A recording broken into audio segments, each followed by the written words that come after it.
Christmas, everybody. Today we're going to be reading The Polar Express by Chris Van Allsburg. On Christmas Eve, many years ago, I lay quietly in my bed. I did not rustle the sheets. I breathed slowly and silently. I was listening for a sound a friend had told me I'd never hear. The ringing bells of Santa's sleigh. There is no Santa, my friend had insisted, but I knew he was wrong. Late that night, I did hear sounds, though not ringing of bells. From outside came the sounds of hissing steam and squeaking metal. I looked through my window and saw a train standing perfectly still in front of my house. It was wrapped in an apron of steam. Snowflakes fell lightly around it. A conductor stood at the open door of one of the cars. He took a large pocket watch from his vest, then looked up at my window. I put on my slippers and robe. I tiptoed downstairs out the door. "All aboard," the conductor cried out. I ran up to him. "Well," he said, "are you coming?" "Where?" I asked. "Why, to the North Pole, of course," was his answer. "This is the Polar Express."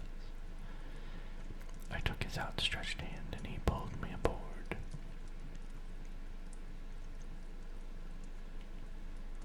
The train was filled with other children, all in their pajamas and nightgowns. We sang Christmas carols and we ate candies and nougat centers as white as snow.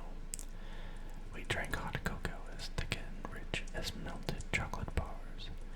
Outside, the lights of towns and villages flickered in the distance as the Polar Express raced northward. Soon, there were no more lights to be seen. We traveled through cold, dark forest where lean wolves roamed and white-tailed rabbits hid from our train as it thundered through the quiet wilderness.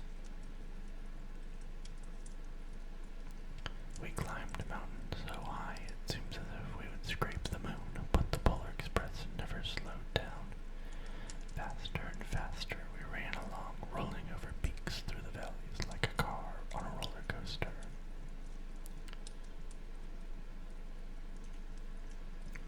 The mountains turned to hills, the hills into snow-covered plains. We crossed a barren desert of ice, the great polar ice cap. Lights appeared in the distance. They looked like lights of a strange ocean liner on a frozen sea. "There," the conductor said, "is the North Pole."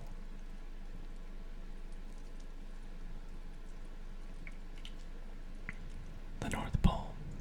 It was a huge city standing alone at the top of the world, filled with factories where every Christmas toy was made. At first, we saw no elves. "They are gathering at the center of the city," the conductor told us. "That is where Santa will give the first gift of Christmas." "Who receives the first gift?" we all asked. The conductor answered, "He will choose one of you." "Look," shouted one of the children, "the elves." Outside we saw hundreds of elves. As our train drew closer to the center of the North Pole, we slowed to a crawl, so crowded were the streets with Santa's helpers. Where the Polar Express could go no further, we stopped and the conductor led us outside. We pressed through the crowd to the edge of a large open circle. In front of us stood Santa's sleigh. The reindeer were excited. They pranced and paced, ringing the silver sleigh bells that hung from their harness. It was a magical sound, like nothing I'd ever heard. Across the circle, elves moved apart and Santa Claus appeared. The elves cheered wildly. He marched over to us and pointed at me, said, "Let's have this fellow here." He jumped onto his sleigh. The conductor handed me up. I sat on Santa's knee and he asked me, "Now, what would you like for Christmas?"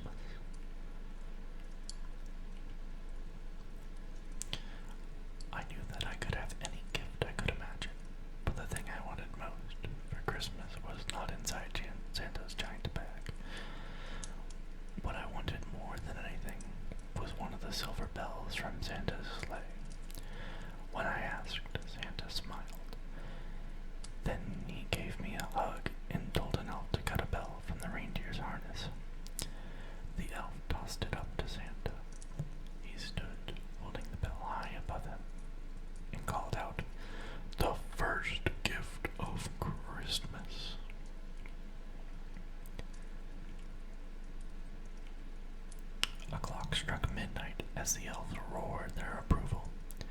Santa handed the bell to me. I put it in my bathrobe pocket. The conductor helped me down from the sleigh. Santa shouted at the reindeer's names and cracked his whip. His team charged forward and climbed into the air. Santa circled above us, then disappeared into the cold, dark polar sky. As soon as we were back inside the Polar Express, the other children asked to see the bell. I reached into my pocket, but the only thing I felt was a hole. I had lost the silver bell from Santa Claus's sleigh. "Let's hurry outside and look for it," one of the children said, but the train gave us a sudden lurch and started moving forward. We were on our way home. It broke my heart to lose the bell. When the train reached my house, I sadly left the other children. I stood at my doorway, waved goodbye. The conductor said something from the moving train, but I couldn't hear. "What?" I yelled out. He cupped his hands around his mouth. "Merry Christmas," he shouted. The Polar Express let a loud blast from its whistle and sped away. On Christmas morning, my little sister Sarah and I opened our presents. When it looked as if everything had been unwrapped, Sarah found one last small box behind the tree. It had my name on it. Inside was the silver bell. There was a note. "Found this on the seat of my sleigh. Fix that hole in your pocket. Signed, Mr. C." I shook the bell. It made the most beautiful sound my sister and I had ever heard. But my mom said, "Oh, that's too bad." "Yeah," said my father, "it's broken." When I'd shaken the bell, my parents had not heard a sound. At one time, most of my friends could hear the bell, but as years passed, it fell silent to all of them. Even Sarah found one Christmas that she could no longer hear the sweet sound. Though I've grown old, the bell still rings for me, as it does for all those who truly believe. And that's the end of the book. Now, I just wanted to say the Polar Express is one of my favorite stories. It's probably also one of my favorite movies of all time, especially around Christmas. I know that a lot of people find it to be quite uncanny, but I quite enjoy it. So, why don't you guys in the comments down below let me know how you feel about the movie. And I look forward to seeing those. And if you'd like to, if you're still awake, like, subscribe.